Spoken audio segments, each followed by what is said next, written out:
There are three main shipping methods, and in this video we will look at Small Parcel Delivery, SPD.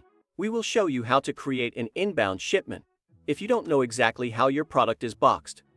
First, you have to select the item you want to get into the warehouse.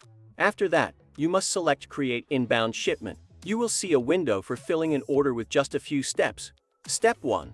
In this step, we fill in the information about the items to be shipped.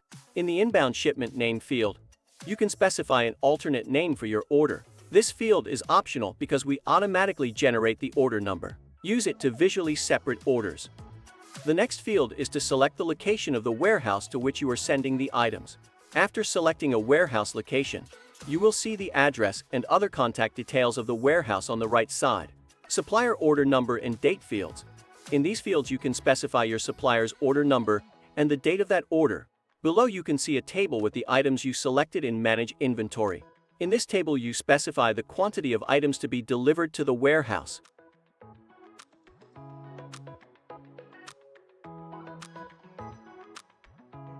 You can add a comment to item.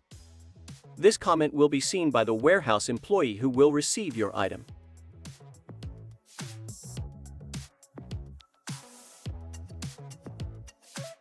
Select Additional Services as needed. The Additional Services field is a request to the warehouse to perform work and may be charged at a separate rate. So check with the warehouse support team to see if they charge extra money for these services. We have a separate video dedicated to additional services. The link is in the description.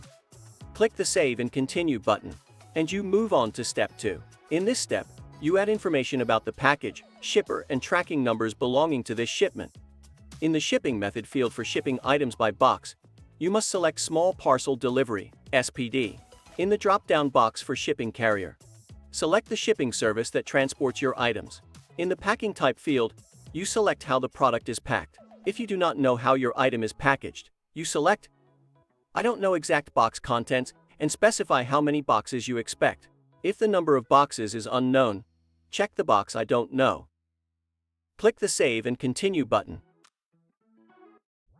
Generate labels for the boxes. To do this, you must enter the range of boxes for which you are generating labels. From these labels, it is easy for the warehouse to identify your boxes. Ask your shipper to put these labels on the boxes and add box tracking numbers. That way you will keep all the shipping information in one place, and it will improve identification upon receipt.